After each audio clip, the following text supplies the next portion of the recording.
Maria Osmarina Silva Vaz de Lima. A Marina Silva tem 57 anos. Já foi senadora da República, ministra do Meio Ambiente e candidata a presidente da República 2 vezes. Marina Silva nasceu na zona rural de Rio Branco, capital do Acre. Aos 16 anos, mudou-se para a zona urbana para tratar da saúde, fragilizada por doenças como malária e hepatite. Nessa idade, trabalhou como empregada doméstica, aprendeu a ler e a escrever e se formou em História pela Universidade Federal do Acre. Próxima ao líder seringueiro Chico Mendes, Marina Silva envolveu-se na resistência contra o desmatamento da floresta. Ajudou a fundar a CUT no Acre e, em 1988, aos 30 anos, elegeu-se vereadora de Rio Branco pelo PT. Na eleição seguinte, de 1990, elegeu-se deputada estadual e, em 1994, aos 36 anos, tornou-se senadora, cargo para o qual foi reeleita em 2002. Marina Silva foi ministra do Meio Ambiente do ex-presidente Lula, de 2003 a 2008. Pediu demissão do cargo por discordar de políticas do governo petista. Filiou-se ao Partido Verde, disputou a eleição presidencial de 2010 e perdeu. Foi derrotada, mas ficou em terceiro lugar com 19,6 milhões de votos. No ano seguinte, Marina Silva deixou o Partido Verde. Disse que a legenda não queria democratizar práticas internas e renovar seus dirigentes. Em 2013, Marina encabeçou um movimento para criar o partido Rede Sustentabilidade, que serviria para sua candidatura à presidência em 2014. A rede não conseguiu validar as 492 mil assinaturas exigidas em lei para obter o registro de partido a tempo de disputar as eleições de 2014 e Marina, no último dia do prazo, anunciou sua filiação ao PSB, que havia lançado Eduardo Campos à presidência da República. Marina se tornou candidata a vice de Eduardo e, em 13 de agosto de 2014, o pernambucano morreu num acidente aéreo em Santos. Uma semana depois, o PSB confirmou que Marina seria sua candidata a presidente. Marina chegou até a ficar em empate técnico com Dilma Rousseff nas pesquisas, mas acabou em terceiro lugar com 22 milhões de votos em 2014. No segundo turno, declarou apoio a Aécio Neves Tucano. Agora, em maio, a Rede Sustentabilidade protocolou mais 56 mil assinaturas certificadas na Justiça Eleitoral e aguarda uma nova decisão do TSE autorizando o seu registro como partido. Olá, bem-vindo a mais um Poder e Política. Este programa é uma realização do UOL e a gravação é realizada no estúdio do UOL em Brasília. A entrevistada desta edição do Poder e Política é Marina Silva, ex-senadora e 2 vezes candidata a presidente da República. Olá, como vai a senhora? Tudo bem? Olá, Fernando, tudo bem. A Rede Sustentabilidade entregou na semana passada mais assinaturas à Justiça Eleitoral. A expectativa do grupo que tenta fundar esse novo partido é que o registro saia até quando? Bem, com as assinaturas agora entregues, nós entregamos 56 mil assinaturas para a exigência de complementação, que era de 49 mil assinaturas, e a nossa expectativa é de que o nosso processo possa ser julgado ainda em junho, para que a gente possa ter o nosso registro. Nós já tínhamos atendido os pré-requisitos de ter diretórios nos estados, nós temos muito mais que o que é exigido por lei, nós temos representação em milhares de municípios, fizemos um processo espontâneo da sociedade que coletou mais de 1 milhão de assinaturas para poder chegar a essas que agora estão, espero sejam reconhecidas pelo TSE, e temos um acordo judicial que estabeleceu que o nosso processo estava em tramitação e de que estaria aguardando a complementação. Portanto, o nosso processo está de acordo com as exigências do momento em que ele entrou para ser apreciado pelo TSE. O partido sendo criado em junho, evidentemente, daria, então, portanto, condições de ter candidatos próprios na eleição do ano que vem, que são as eleições para prefeitos e vereadores. Essa é a expectativa. Nós, desde o início, quando nós resolvemos criar a Rede Sustentabilidade, nós dizíamos, e eu particularmente, que resisti inicialmente à criação de um partido, dizia para as pessoas, quando nós tivermos clareza de que um partido é para mais que eleição, então nós estaremos prontos para criar um partido. Então nós não nos estabelecemos apenas na perspectiva eleitoral, ainda que a eleição faça parte da vida dos partidos, mas ela não deve ser um fim em si mesmo, ela deve ser fruto, inclusive, do trabalho que é feito. Então o nosso esforço, Fernando, sempre foi de contribuir para a atualização da política. A política entrou num processo de crise no Brasil e no mundo. Hoje há inúmeros esforços de vários partidos em várias regiões do mundo tentando atualizar a política, tornando compatível aquilo que são as expectativas desse novo sujeito político que está surgindo no mundo inteiro e quais serão as ferramentas para o exercício da política no que concerne à visão, no que concerne aos processos e no que concerne às novas estruturas. Então, desde o início, a rede queria ajudar a fazer esse processo de atualização da política. E, obviamente, que aonde tivermos possibilidade de compatibilizar o programa, de compatibilizar o surgimento de lideranças que, de fato, tenham como participar do processo, nós vamos fazer um esforço para dar a nossa contribuição. Em outros lugares, onde tiver compatibilidade programática, até poderemos apoiar lideranças e candidatos de outros partidos. Quais partidos, olhando num sobrevoo hoje, podem eventualmente ser aliados da rede numa eleição e quais de início já se sabe que terão muitas dificuldades de ter o apoio da rede? Nós temos um campo que foi criado com a candidatura do Eduardo Campos, que é a rede, o PSB, o PPS, o PPL, os partidos que deram sustentação para a candidatura do Eduardo e, posteriormente, infelizmente com a sua morte, a minha candidatura.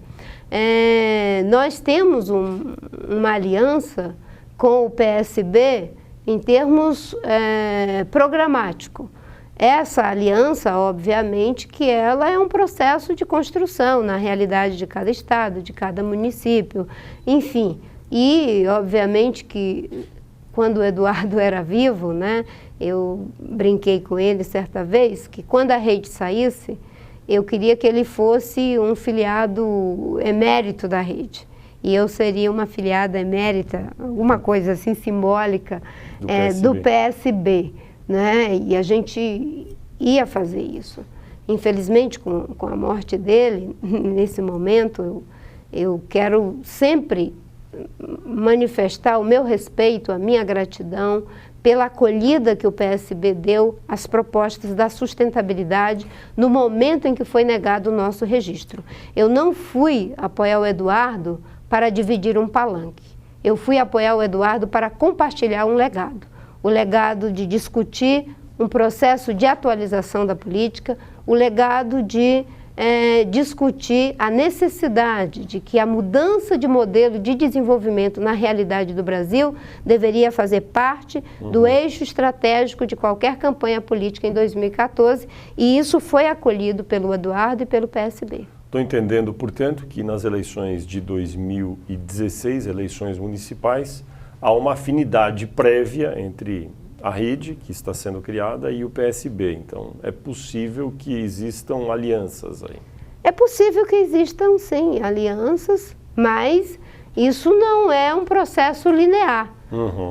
Depende da realidade de cada município. E nós vamos discutir programaticamente. Quando eu falo programaticamente, não é só o que está no papel. É aquilo que é compatível com a trajetória, com a biografia de quem está apresentando aquele programa. Isso significa, então, se for só na base do programa, que eventualmente candidatos de outros partidos, que não o PSB ou a Rede, possam receber o apoio da Rede. Por exemplo, é possível que um candidato que programaticamente se alinhe àquilo que a Rede propõe e seja do PT ou do PSDB, candidato a prefeito, receba o apoio da Rede? Eu não quero ficar falando em tese. Eu, na campanha de 2010 e 2014, sempre disse que eu não tenho uma postura de satanização de partidos que fazem parte de uma perspectiva democrática de país, certo? Não acho que os bons estejam só na Rede e não acho que os ruins estão só nos outros partidos. Eles estão em todos os lugares, assim como pessoas boas estão em todos os lugares.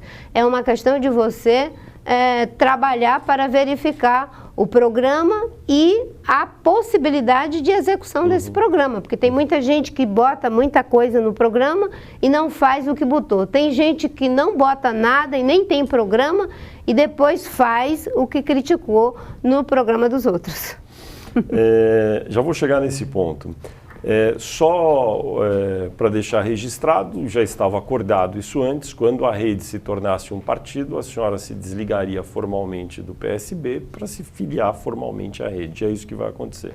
Nunca o PSB, nem eu, nem o Eduardo, nem ninguém cogitou a possibilidade de que eu não estaria indo para a aliança com o Eduardo como a liderança de um partido.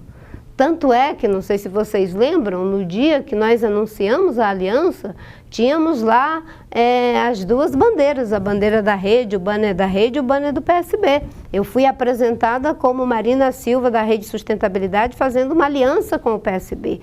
O problema é que os cartórios impediram o nosso registro e, em função disso, nós achamos que 2014 não poderia deixar de fora a discussão da necessidade de atualizar o processo político, de melhorar a qualidade da governança, da representação política e a discussão da sustentabilidade, que é um tema importantíssimo com toda essa crise ambiental que está acontecendo no mundo e corria o risco de ficar de fora. Dito isto, é o que vai acontecer. A Rede formada, o grupo que ficou abrigado, né, no PSB...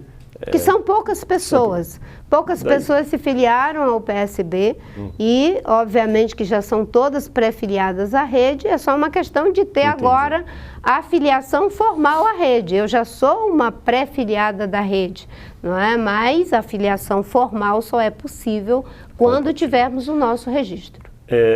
A Rede tem alguma estimativa de quantos candidatos poderá ter a prefeito e a vereador em 2016? Não, não temos. Não temos ainda esse levantamento. Nós vamos trabalhar, estamos trabalhando para fazer o registro, adensar cada vez mais o nosso programa, trabalhar a formação política nos municípios. Temos muitas lideranças, principalmente pessoas jovens, que estão se dispondo, não só jovem na idade, jovem no processo político, que querem contribuir. E com certeza teremos sim alguns candidatos que poderão sair pela Rede e candidaturas que serão apoiadas por nós. É possível dizer que talvez nas 26 capitais, porque Brasília não tem eleição de prefeito, a Rede tentará ter candidato? Nós vamos ter os candidatos que forem compatíveis com o critério de programa, representatividade, legitimidade. Não vamos ficar fazendo estratégias puramente eleitoreiras, de ter candidato por ter candidato, porque estamos pensando nas próximas eleições. Cada eleição tem que ser focada nela mesma. Aliás, um grande problema que está acontecendo no Brasil é que você faz a eleição de prefeito pensando na eleição de governador, faz a eleição de governador pensando na eleição de presidente. É isso que faz com que nunca se discuta o município, nunca se discute o estado e não se discute o país. Só se pensa em eleição por eleição, poder pelo poder. Nós não vamos fazer isso. Nós vamos ser um partido pequeno do ponto de vista das estruturas, grande do ponto de vista da legitimidade e da inserção social.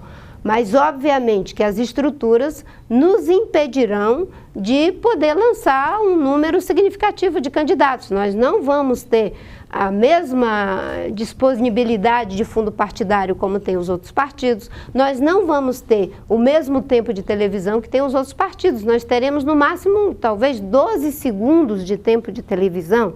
Então, nós vamos surgir de acordo com as regras e a lei que foi criada, eu acho que principalmente para nós, porque todos os partidos que foram criados anteriormente fazem parte da estrutura anterior, né, de tempo de televisão, de fundo partidário, em que os parlamentares que foram para esses partidos levavam o tempo de televisão e o fundo partidário. No nosso caso, isso não acontecerá, só daqui a 4 anos, 8 anos, quando tivermos os candidatos eleitos endogenamente pela rede, né, nós não teremos as mesmas estruturas que têm os outros partidos. Nós nem teremos praticamente um fundo partidário, nós teremos que trabalhar para ter um fundo voluntário. É isso que eu ia perguntar, a senhora mencionou estruturas.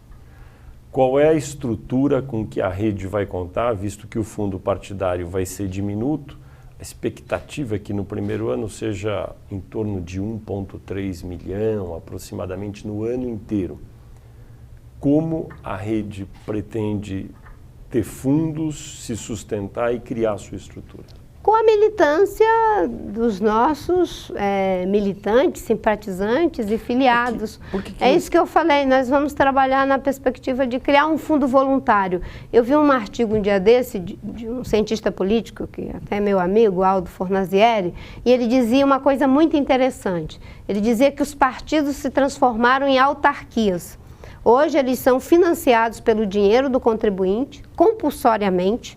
Não é? Independente de você concordar com a ideologia, com o programa, você vai pagar por aquele partido. Aparentemente é uma coisa democrática. Por outro lado, esse financiamento compulsório transforma os partidos em autarquias, em que eles já têm o recurso público do contribuinte, não precisam convencer absolutamente ninguém de contribuir com eles. Eles, a prioristicamente, já prescindem do eleitor para poder ganhar a simpatia do eleitor. Nós vamos trabalhar com o convencimento, com o nosso programa, para que as pessoas possam contribuir, para que a gente possa fazer aquilo que é compatível entre a vontade, né, espontânea do cidadão que quer nos ajudar e aqueles meios que nós vamos viabilizar voluntariamente das pessoas. Deixa eu problematizar isso daí. A rede talvez seja um dos grupos políticos que mais tem capilaridade com grupos reais na sociedade, está nascendo de uma maneira diferente dos outros partidos.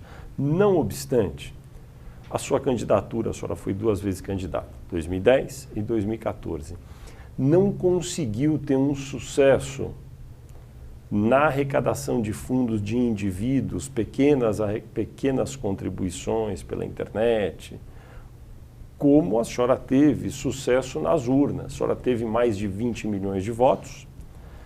Se cada um dos 20 milhões de eleitores doasse R$1, seriam 20 milhões de reais. 20 vezes mais quase do que a senhora terá de fundo partidário na rede. Por que acontece esse fenômeno? Esse é um fenômeno que acontece em países que não têm uma perspectiva de mobilização da sociedade. Mas os políticos, a senhora inclusive, têm sido militantes em pedir o dinheiro, a doação? Com certeza. Em 2010 nós fomos o primeiro partido a colocar uma plataforma na internet para que o cidadão pudesse dar a sua contribuição. Mas o dinheiro não veio. Veio daqueles que se conscientizaram. Você não pode tratar o cidadão como se ele fosse alguém que você faz o apelo, ele imediatamente responde. É um processo.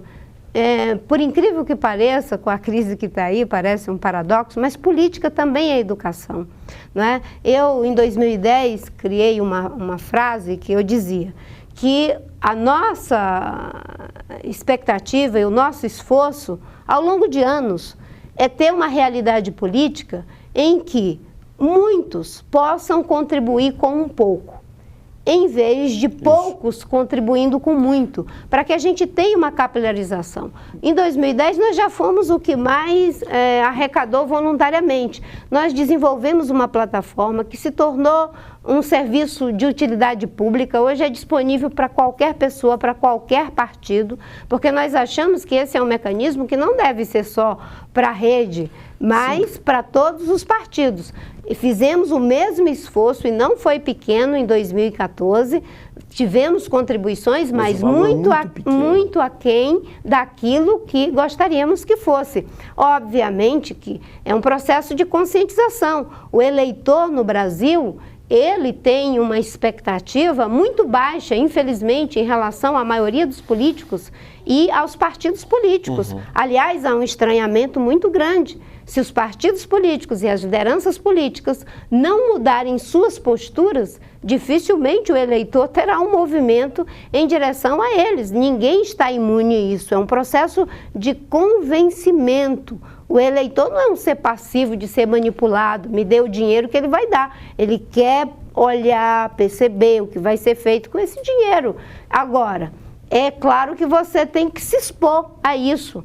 E a gente se dispõe a essa exposição.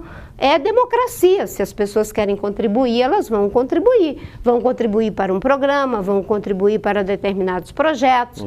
Um projeto importante para nós é o da formação política. Um outro projeto importante é o projeto de comunicação, de termos uma estrutura para um partido em rede. Em 2010, a senhora ficou em terceiro lugar. Em 2014 também. Teve um patrimônio muito grande de votos. A senhora é a única candidata a presidente da República que em 2 eleições consecutivas ficou em terceiro lugar e na faixa dos 20 milhões de votos. É um patrimônio grande eleitoral. Não obstante, quando acabou 2010, muita gente falava, nossa, a Marina Silva não está aparecendo mais muito, parece que ela sumiu. A senhora voltou em 2014 e acabou virando candidata por conta da tragédia com o Eduardo Campos, teve uma votação expressiva. Terminou a eleição, a sua presença na mídia se assemelha de novo àquilo que foi no pós-eleição em 2010. Essa sua estratégia de não ter uma presença constante, diária na mídia, é isso mesmo? É uma estratégia? Não, não é uma estratégia, é uma postura. Eu continuo fazendo o meu trabalho, eu continuo tratando dos temas que fazem parte da minha trajetória de vida, da minha militância política. Obviamente que num momento de crise como esse, que eu considero que ninguém tem a resposta, todos temos que ter uma atitude cautelosa. Nos primeiros meses de um governo, você tem que deixar o governo se estabelecer. Tem que ter uma postura de respeitar o voto do cidadão para um determinado grupo político, de aguardar o que esse grupo político vai apresentar como parte do seu projeto político, principalmente quando não apresentou no momento mais importante, que foi durante a campanha. O PT e a presidente Dilma não apresentaram um programa de governo.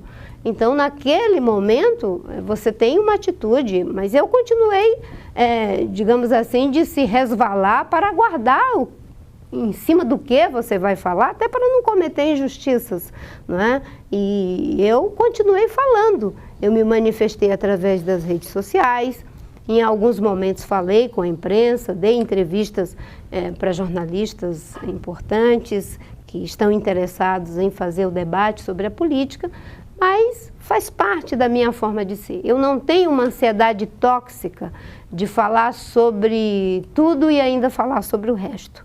Eu gosto de falar olhando para o mérito das coisas E eu acho que esse é um momento que exige olhar para o mérito, não é? A gente tem uma tentação muito grande de, muitas vezes, trabalhar com rótulos, sabe? Em vez de você trabalhar com a ideia da argumentação, você trabalha com o jargão. E isso é um atraso para a política.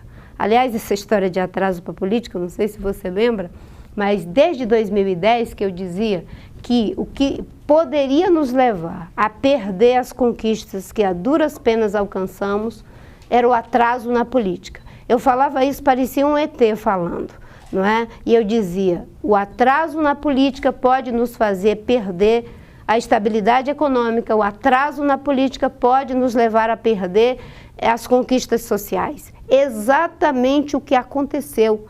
E eu até dizia, desde 2010, é preciso fazer um realinhamento político no Brasil. É preciso que os homens e mulheres de bem desse país, em cima de um programa estratégico, sejam capazes de fazer alianças pontuais no que de fato interessa, pensando políticas de longo prazo, no nosso curto prazo político para melhorar a vida do país. E aí eu dizia, se ganhar, vou governar com os melhores do PT, do PMDB, do PSDB, para mostrar que a velha república tinha que ser aposentada e a nova república via a responsabilidade. Infelizmente, perdemos a chance de mudar. Agora, com a crise econômica, a crise política, a crise de valores, a corrupção, nós vamos ser mudados. A sociedade não tolera mais o que está acontecendo e, obviamente, que quando você fala, você tem que reconhecer a gravidade dos problemas e pensar em resolver a crise, dando o que há de melhor para resolvê-la e evitando o que há de pior que ela já está fazendo com a sociedade. Ao seu juízo, já entramos no 6º mês do mandato da presidente Dilma. Como está sendo esse 2º mandato da presidente Dilma Rousseff? Bem, esse 2º mandato da presidente Dilma é Dilma denunciando Dilma, porque ela está sucedendo a ela própria. O presidente Lula, quando assumiu o seu primeiro governo, ele amaldiçoou a herança que recebeu. A presidente Dilma é a herança dela própria. Então, todos os problemas que hoje estão acontecendo foram criados por ela. Inclusive de subestimar a crise de 2008, fez parte de uma estratégia do PT de subestimar a crise, de não reconhecer a gravidade da crise, enquanto todos os países estavam tomando medidas para resolver a crise, aqui se estava tratando a crise como uma marolinha. E agora, quando os demais estão saindo da crise e começando a colher os frutos do dever de casa feito, nós estamos pagando o altíssimo preço de não termos feito o dever de casa. Infelizmente, a presidente Dilma, que não apresentou um programa durante a campanha, que falou que estávamos no melhor dos mundos e que teríamos aí uma realidade totalmente colorida, logo em seguida da sua eleição, pede à sociedade que faça sacrifícios para uma crise que ela mesma não é capaz de reconhecer. Então, é um governo muito difícil, com graves problemas envolvendo a corrupção, a Petrobras, com problemas de governabilidade. Esse presidencialismo de coalizão virou hoje um verdadeiro presidencialismo de confusão, porque você tem 39 ministérios distribuídos entre 10 partidos da base do governo e a presidente não consegue maioria no Congresso para passar as medidas que tem, ou quando as consegue aprovar, a um custo muito alto para a sociedade em função da barganha que se estabelece. A presidente, na sua propaganda eleitoral de 2014, mentiu aos brasileiros? A presidente, na campanha de 2014, ela disse uma frase, e isso está na internet, é dito pela sua própria boca, de que na hora de ganhar uma eleição se faria o diabo, são as palavras dela. E, obviamente, que foi uma campanha em que se extrapolou todos os limites da ética. E não se pode extrapolar os limites da ética para ganhar uma eleição. Não é? Não vale tudo para se ganhar o poder. Não é? Negar a realidade dos fatos de uma crise que já estava anunciada. Um dia desse eu ouvi de uma liderança ligada ao Partido dos Trabalhadores, um economista que eu respeito, que é o Márcio Postman, que ele dizia, não, o ajuste fiscal já estava no orçamento. A presidente Dilma até era mais conservadora do que o Joaquim Levy. Ele está propondo 1,5%, nós estávamos propondo 2% para o ajuste fiscal. Né? Eu até brinquei com o Basileu, que é das pessoas que me ajudam na economia, eu digo, vocês não viram isso nesse orçamento, né? Porque o governo já estava assumindo que tinha um grave problema em relação aos problemas fiscais, estava propondo um ajuste fiscal de 2%, segundo o que disse o Márcio Postman, num debate feito na Globo News, e durante todo o debate isso não apareceu como um reconhecimento. Eu diria que a sociedade brasileira se sentiu, com certeza, enganada, e em muitos aspectos, inclusive a campanha violenta que foi feita contra adversários. Eu fui vítima, talvez, de uma das piores campanhas de desconstrução de um adversário que se tem notícia na história desse país, né? Mas isso daí, em linguagem bem popular, a propaganda eleitoral da então candidata Dilma Rousseff à reeleição continha inverdades ou mentiras, para falar a palavra bem direta? A campanha foi uma campanha que extrapolou os limites da ética. Tratou os adversários de uma forma injusta. Eu me lembro que era dito em vários lugares, eu cheguei no estado do Pará e as pessoas diziam que pelo fato de eu ser evangélica, de que eu ia acabar com o Ciro de Nazaré. Não é? É como se fosse possível uma coisa dessa.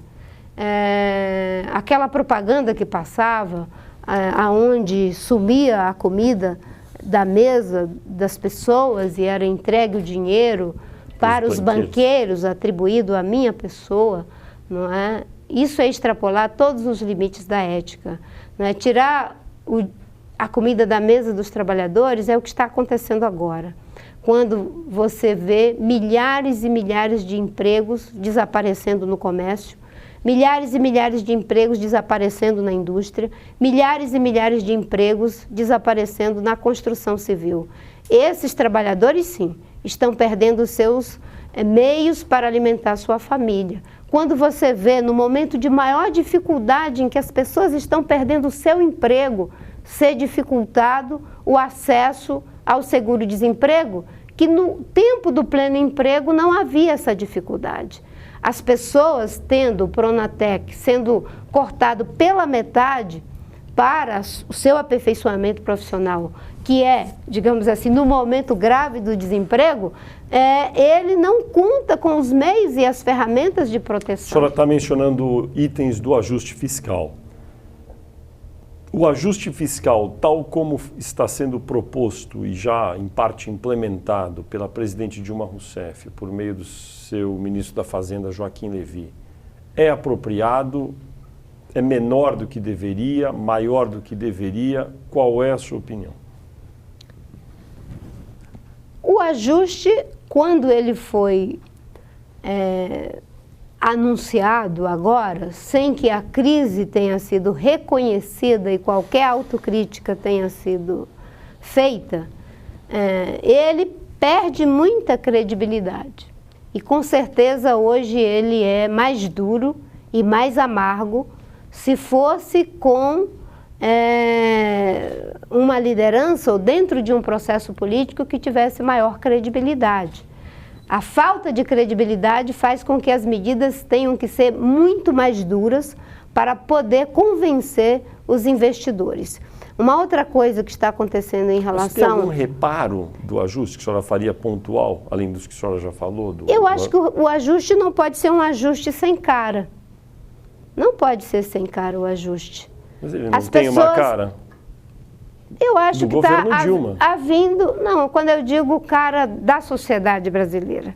A cara da Dilma o povo já está cansado de ver, né? A cara da sociedade brasileira, né? O ajuste feito sem rosto, sem cara, ele leva a tirar o dinheiro do Pronatec quando os trabalhadores estão ficando desempregados e poderiam passar pelo processo de capacitação. Leva a tirar o seguro-desemprego, dificultar o acesso ao seguro-desemprego, quando os trabalhadores estão sofrendo o maior, digamos assim, volume de desemprego no nosso país.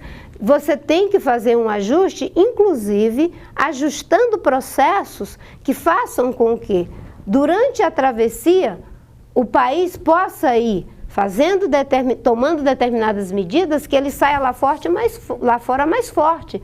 E mais ainda, não é? O ajuste, a sociedade sabe mesmo qual é o projeto, qual é a estratégia de país, ou é como diz o Janete, é consertar agora o brinquedo para brincar com ele depois, perto de 2016, perto de 2018. Qual é o projeto de país? Porque a sociedade está pagando um alto preço pelas medidas que foram tomadas para ganhar essa eleição de 2014. Não é? A maquiagem nas contas públicas, o desequilíbrio nas contas públicas, não é? Depois a sociedade paga com elevação alta de tarifas em relação aos preços administrados, a elevação dos juros, como temos hoje aí acima de 13%. Nós estamos no descontrole da inflação.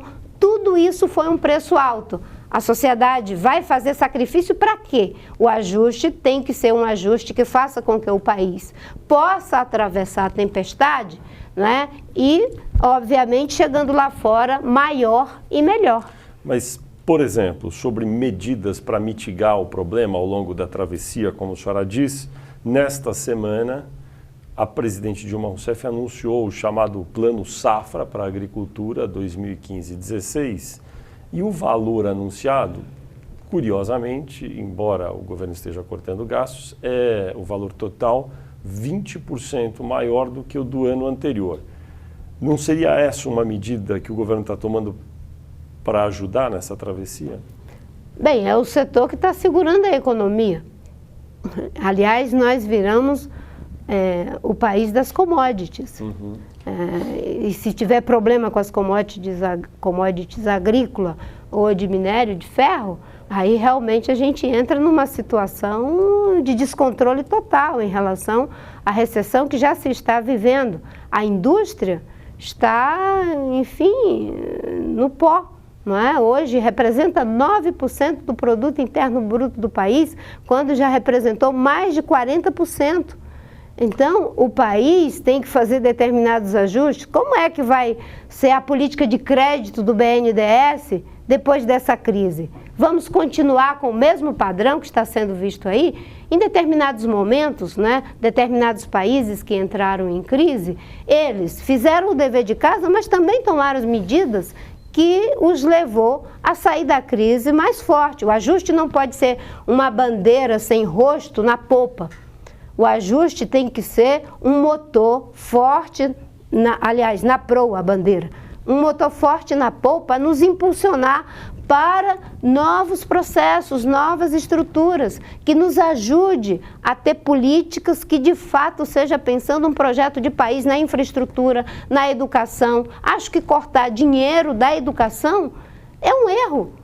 Nós não seremos a pátria educadora? Como é que se corta 7 bilhões em um país que vai precisar de uma força de trabalho cada vez mais qualificada, que tem 500 mil jovens que tiram zero numa prova de redação?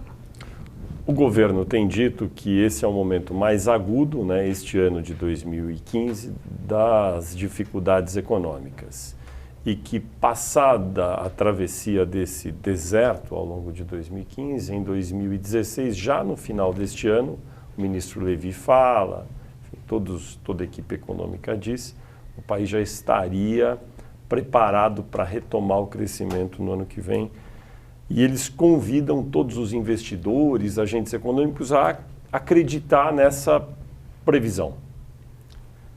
A senhora acha que essa previsão é muito otimista ou ela é execuível dentro do que foi visto até agora? Queira Deus que seja verdade. A sociedade brasileira está pagando um preço muito alto pelos erros que foram cometidos, por uma visão de projeto de poder pelo poder e por negligenciar a verdade. Eu acho que nós vamos ter uma crise que vai se aprofundar. Por quê? Acho que o país tem recessão esse ano. Isso parece que é um ponto pacífico aí para todos os analistas. Agora, no ano que vem, a senhora acredita que essa crise econômica estará superada e o país já pronto para voltar a crescer? Eu tenho conversado com muita gente, Fernando. Muita gente mesmo, economistas. E que juízo a senhora formou? O que eu ouço dessas pessoas é que vamos ter uma crise que vai se aprofundar, pelo menos pelos próximos 2 anos. Sem sombra de dúvida, vamos ter uma crise que vai se aprofundar. Isso é o que eu ouço, não é o que eu desejo para o meu país, sinceramente. E o que está acontecendo vai ter uma repercussão muito forte, porque você nota bem, aqueles setores da economia que estão integrados à economia urbana vai pagar um preço muito alto, porque as empresas terceirizadas vão começar a demitir pessoas, aqueles que estão prestando serviços associados a vários setores produtivos começam a perder os seus postos de trabalho. E no Brasil, infelizmente, nós não temos um sistema de proteção a esse trabalhador que está ligado à grande locomotiva do desenvolvimento econômico e social. Essa é uma discussão que, inclusive, deveria ser feita agora durante a crise, porque a gente não está imune às crises, não é? A gente não tem como pensar que vamos... Aliás. E nesse momento agora, esse trabalhador urbano que está ligado ao processo produtivo, enfim, da locomotiva paulista, mineira, enfim, até mesmo no Rio de Janeiro, vai pagar e está pagando um preço muito alto. A classe média emergente está pagando um preço altíssimo, com inadimplência, porque uma boa parte dela já não consegue mais pagar suas contas, com o desemprego que aumenta a cada dia, essa situação vai piorar, então é um processo em cadeia. Então nós temos aí uma situação que se agrava. E nesse momento é fundamental uma coisa, não é? Não é hora de fazermos malabarismos artificiais para recuperar popularidade. Esse é o momento de se focar na crise, de ter uma atitude de responsabilidade com o país. E ter responsabilidade com o país é fazer as coisas pensando em como a gente evita os danos para a sociedade. É primeiro recuperar credibilidade. Credibilidade daquilo que se diz, credibilidade em relação àquilo que se faz. Isso é válido para o governo, é válido para a oposição e é válido para quem está assumindo posição. Nesse sentido, até por uma questão de justiça, eu devo dizer que acho que o presidente Fernando Henrique está tendo uma atitude de respeito com o país. Se fosse qualquer outro à frente da presidência da República desse país, com o PT na oposição, com a crise política, a crise econômica, a crise da corrupção que temos hoje, com baixíssimos índices de popularidade, esse governo já teria ido ao chão. Acho que há uma atitude de responsabilidade de todas as pessoas e é preciso tê-lo, não de ser conivente com os erros que foram praticados, mas de ser coerente com o país que nós queremos, que não pague o preço alto, mais alto ainda, dos problemas que foram criados. E nesse momento, você fazer malabarismos, pensando em recuperar a popularidade, é o pior sinal que se pode fazer. Esse é o momento de encarar a verdade, fazer autocrítica, enfrentar os problemas e reconhecer que ninguém sozinho tem a resposta. A senhora acha que existem elementos suficientes, como alguns da oposição acreditam que exista, para requerer o impeachment da presidente Dilma Rousseff? O meu posicionamento, desde sempre, é de que nesse momento não temos uma parte fundamental e importante desses elementos.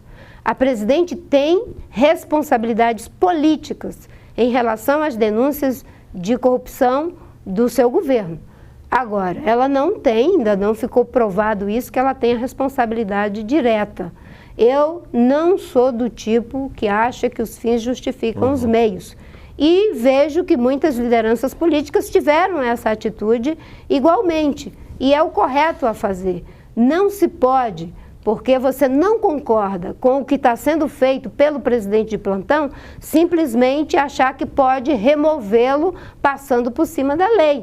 Uma parcela do PSDB, não o PSDB todo, sobretudo uma parcela na Câmara dos Deputados, pensa de maneira diversa da senhora e de até líderes do PSDB.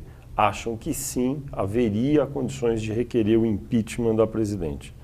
O PSDB, como principal partido de oposição, na sua avaliação, tem desempenhado a função que lhe cabe como oposição? Eu não estou aqui para julgar a oposição, não é? Acho que tem uma situação clássica historicamente no nosso país e uma oposição clássica. A oposição clássica está em crise e a situação clássica está em crise. E eles mesmos criaram essa crise. Essa lógica da oposição pela oposição que perdurou nos últimos anos no nosso país, nas últimas décadas, nos levou a esse abismo da polarização. Eu insisto na ideia de que esse é o momento de reconhecer que a verdade não está com nenhum de nós, que a verdade está entre nós, de que a gente deve assumir posição. Se tem uma coisa boa que a Dilma manda para o Congresso, eu não tenho por que ser contra. Se ela não está cumprindo com o seu papel de liderar esse processo, eu não tenho por que ser a favor. Eu acho que há uma crise, sim, da política que é grave, que se a gente não se desdobrar para tentar fazer a travessia, né? E aí a travessia não é simplesmente dizer que tudo depende da reforma política. A reforma política é parte do processo, mas enquanto ela não acontece, tem uma questão que pode acontecer e que deveria acontecer, que é a mudança de postura. Aliás, sem mudança de postura, nunca vamos mudar a lei, nunca vamos mudar as estruturas. Já falo da reforma política, deixa eu só fazer mais uma pergunta do PSDB. Em 2014, no segundo turno, a senhora declarou apoio explícito ao candidato Aécio Neves, então o candidato do PSDB contra a presidente Dilma do PT no segundo turno. Olhando em retrospecto, a senhora ficou feliz com a decisão tomada e ela teve o efeito que a senhora esperava que tivesse? Eu apoiei o Aécio em cima de uma carta compromisso que ele apresentou à sociedade brasileira. Aliás, em 2000, quando o presidente Lula ganhou pela primeira vez, ele apresentou uma carta aos brasileiros dizendo que ele não iria acabar com a política econômica que vinha dando certo no governo do presidente Fernando Henrique. Assumiu publicamente um compromisso com os mercados. O Aécio Neves, em Pernambuco, apresentou uma carta aos brasileiros dizendo que não ia acabar com os programas sociais que vinham sendo implementados no governo do PT e queria fazer de tudo para recuperar os fundamentos macroeconômicos do Plano Real, mas mantendo a linha dos investimentos na área social. Foi um gesto muito interessante e eu o apoiei em cima desse compromisso. Em 2010, eu apresentei a plataforma que eu e Guilherme havíamos defendido no primeiro turno para o Serra e para a Dilma. Ambos assumiram compromissos com ela e naquela oportunidade a estratégia foi que eles, com as nossas propostas, que teve cerca de 20 milhões de votos, convençam os nossos eleitores de que deverão votar neles. Não é que ficamos neutros, nós oferecemos o que tínhamos de melhor para eles. Infelizmente, o compromisso deles foi fraco. O do Serra, ele nem assinou o documento, a Dilma assinou que não iria mudar o Código Florestal no que concerne à proteção das florestas, não cumpriu. E em 2014, eu achei por bem fazer diferente, apresentar o programa e me comprometer com uma das candidaturas. E naquela oportunidade foi o Aécio que assumiu o compromisso, até porque a Dilma tinha assumido em 2010 e não o tinha cumprido. Então a senhora acha que o resultado dessa sua decisão política e do seu grupo político foi a mais apropriada naquela ocasião. Agora, ao longo dos meses seguintes... É diferente de grupo... Ela deixou efeitos ao longo dos meses seguintes, essa sua declaração de apoio em face de Aécio ter se comprometido com o programa? Bem, em primeiro não foi o meu grupo político, porque a rede ela não tem a história de tomar uma deliberação e enquadrar todos os seus militantes. Nós trabalhamos com a ideia de consensos progressivos. E a posição que saiu era nulo, branco ou Aécio. E eu, individualmente, assumi que ia votar no Aécio. E outras pessoas também fizeram o mesmo. Assim como alguns assumiram que iam votar nulo, outros assumiram que iam votar em branco dentro do espectro que a rede havia deliberado, ou pelo menos sugerido aos seus militantes. Em cima da plataforma, eu acho que foi uma coisa boa. Por exemplo, o Aécio reiterou o compromisso agora e assinou embaixo de que não apoiará a PEC que transfere para o Congresso a responsabilidade de demarcação de terras indígenas.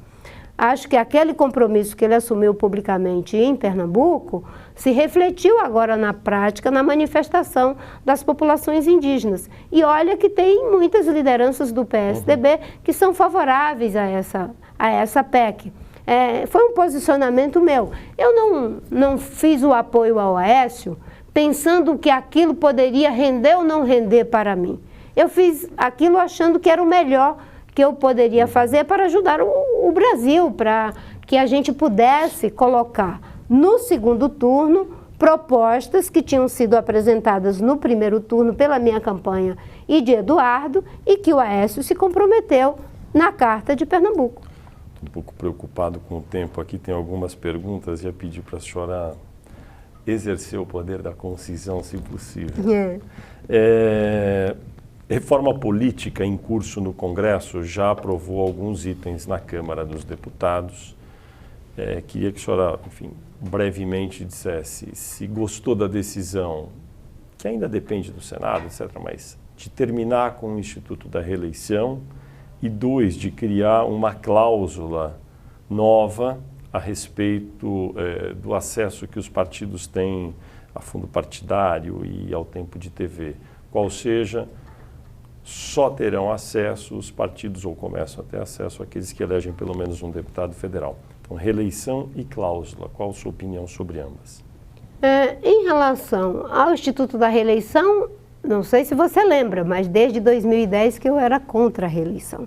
E coloquei isso no meu programa em 2010. Defendi isso durante a campanha, agora em 2014, porque eu acho que a reeleição é um problema na América Latina. As pessoas não fazem o que é necessário para o país, fazem o que é necessário para se reeleger. Se para se reeleger tem que falsear a realidade, vão falsear a realidade. A senhora é a favor? Eu sou a favor, votei contra a reeleição quando ela foi votada no Congresso Nacional. 97. E agora, por 2 vezes, em 2 campanhas, fui contra. As motivações que levaram os parlamentares a votar contra o expediente da reeleição, eu faço como o apóstolo Paulo, seja por amor a Cristo, seja por vaidade, o importante é que pregue o Evangelho. Então foi uma conquista, uma coisa interessante. Por outro lado, eu acho que nós não temos uma reforma política. Mais uma vez, nós estamos tendo ajustes eleitorais para dar mais poderes aos partidos, indo na contramão do que a sociedade está pedindo, do que a sociedade está fazendo. Há um novo sujeito político que está surgindo, demandando mais participação.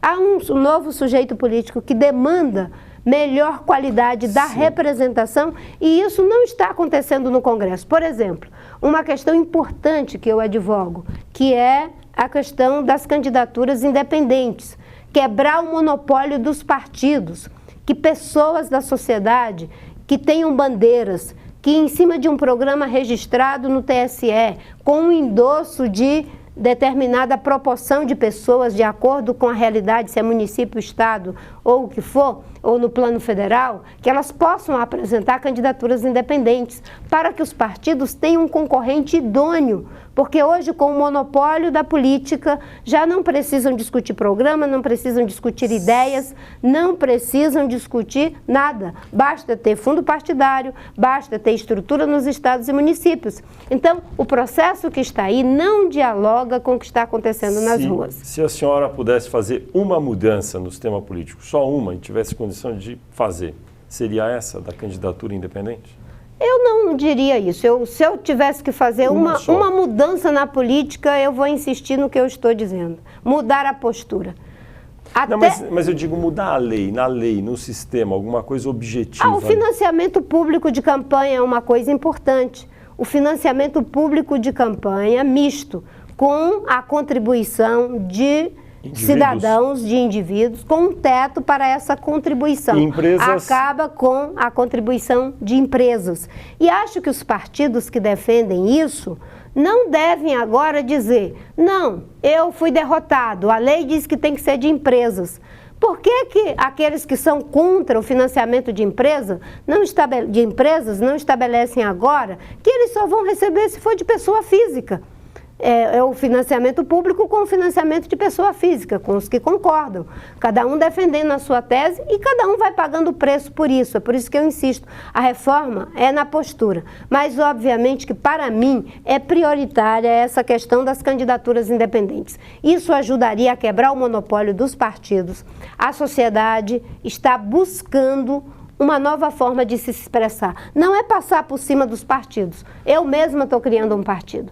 Mas dentro do meu partido nós estamos, inclusive, estabelecendo uma cota, que o Congresso vai dizer se é 30% ou 20%, em que pessoas independentes, que sejam compatíveis nos princípios gerais da rede, mas que não terão que ser filiados orgânicos da rede, poderão ser candidatos, desde que tenha uma causa, desde que essa plataforma esteja registrada, para que ele tenha um compromisso com a sociedade. Sobre as mudanças na sociedade e a insatisfação dos cidadãos com o sistema político, existe uma espécie de ciclotimia em curso. Em junho de 2013, muitos protestos nas ruas que surgiram e todo o Brasil viu. Aí veio 2014, um ano eleitoral. Acreditava-se que esses protestos poderiam se intensificar, afinal de contas, era um ano eleitoral. Esses protestos foram muito mais modestos em 2014. 2015, no início do ano, voltaram a acontecer alguns protestos, aí muito contrários ao governo da presidente Dilma, em março, fevereiro, março. Aí achava-se que eles iam escalar e aumentar muito. Estamos em junho já, e a impressão geral é que parece que deu uma acalmada. Por que existe esse sistema de sístole e diástole aí no humor da população, quando se a gente olhar a curva da economia só piorou, tudo só piorou em termos de condições gerais, mas a população às vezes se manifesta, às vezes fica calada um tempo longo. A gente está vivendo um momento difícil, em que o fato da sociedade às vezes não se colocar, não significa que não está insatisfeita. Significa que ela pode estar vivendo uma situação que é muito mais grave e dramática, que é da perda da esperança, inclusive na sua capacidade de mobilização. Por exemplo, a sociedade se mobilizou em setembro agora, e tudo que conseguiram fazer na contramão do que ela estava querendo foi aumentar os recursos para dar mais força aos partidos, não é? O PT vai ter o quê? Em torno de 10 milhões por mês. não é? E assim por diante. Os outros partidos igualmente, não é? Os partidos políticos conseguiram, às custas da mobilização da sociedade, mais barganha junto ao governo para poder votar as coisas que são do interesse da própria sociedade. Então chega um determinado momento em que a sociedade, ela também se recolhe. Não significa que essa insatisfação ela não esteja ali sendo trabalhada em estado de latência. É um fenômeno novo, o fenômeno da mobilização, sem a presença dos candidatos, sem a presença dos partidos e dos líderes carismáticos. É um novo fenômeno que está acontecendo no mundo. É um novo sujeito político que está surgindo. Esse novo sujeito político, ele não está ligado a grandes estruturas, ele não tem a necessidade de um porto seguro, né, do carro de som com bandeiras, né? É uma realidade que, inclusive, precisa ter o seu tempo de maturação. Quais são as lideranças que, de fato, sairão a partir desse novo sujeito político? Há que ter um tempo. Não são conhecidas ainda. Não são e nem acontecem. Né? Um dia desse eu falava, né? Quantos anos levou para se ter um Aécio Neves? Quantos anos se levou para ter um Eduardo Campos? Quantos anos se levou para ter um Luiz Inácio Lula da Silva? Quantos anos se levou para ter um Fernando Henrique? Existia um processo histórico que era uma superfície de sustentação para que essas lideranças se formassem. Nós não podemos exigir, não é, que ficamos 20 anos no movimento estudantil, no movimento sindical, até surgir uma determinada liderança ou no processo político mesmo. Agora, esses movimentos estão acontecendo agora, a gente já quer que eles tenham uma proposta, uma ideia de projeto coletivo, uma resposta pronta e acabada, não é? Nós temos que nos colocar no lugar de superfície de sustentação, de ajudar a fazer com que esse processo que está acontecendo no mundo inteiro, em que cerca de 20% da população do planeta tem uma perspectiva reformadora, que clama por mais participação, que clama por melhoria na qualidade dos serviços, que clama por um novo tipo de liderança, que não é mais aquele líder que faz tudo e ainda faz o resto. É um processo de poder distribuído, de divisão de autoria, de divisão de reconhecimento e de realização daquilo que se faz. Essa é, digamos assim, a dinâmica que está em curso. Como isso vai se firmar? É um processo. O Balma diz que hoje tem um fenômeno que é contraditório. A gente tem liberdade de fazer o que quiser, menos de mudar o que interessa. E ele diz, diante dessa situação, as pessoas muitas vezes trocam o seu desejo de mudança por segurança. E aí ele dá o exemplo. A União Europeia, por exemplo, durante os anos todos em que discutiu se configuraria como um bloco, porque havia ali uma série de resistências, quando veio o problema de que eles poderiam se enfraquecer diante de outros blocos econômicos, em nome da segurança, as pessoas concordaram. Nos Estados Unidos, agora digo eu, que é a meca do individualismo, as pessoas estão deixando bisbilhotar seus e-mails, sua correspondência em nome da segurança, em função do terrorismo. Aqui não foi diferente. Veio a violência da campanha, a sociedade fez uma onda para a mudança forte, semelhante ao que aconteceu em 2013. Mas, diante da violência, criou uma situação de insegurança, a sociedade refluiu para mais do mesmo, e de uma forma piorada pelo que se está vendo agora, não é? Mas isso tudo está em estado de latência. É o tempo necessário para que se possa criar as novas ferramentas. Na década de 80, o PT foi um partido que atualizou o processo político. O PSDB foi um partido que ajudou a atualizar o processo político. Quem são aqueles agentes que agora podem ajudar a atualizar o processo político? Isso é uma responsabilidade das velhas lideranças. E olha que eu estou me inscrevendo nesse lugar de lideranças velhas. Marina, só o tempo, por favor. Estamos estourando. Operação Lava Jato. Os dois presidentes das duas casas do Congresso, Câmara, Eduardo Cunha e Renan Calheiros, Senado, estão citados nesse caso, podem vir a ser denunciados aí formalmente. Eles deveriam se licenciar dos cargos? Nós vivemos uma situação dramática no Brasil, não é? O Poder Executivo com uma série de lideranças envolvidas diretamente em corrupção, o presidente das duas casas envolvidos em corrupção, pelo menos denunciados, né, até que se prove pelo processo e pelo julgamento. Em qualquer outro lugar do país, do mundo, com certeza, nas Mas eles deveriam democracias se licenciar? Evoluídas, isso aconteceria, né?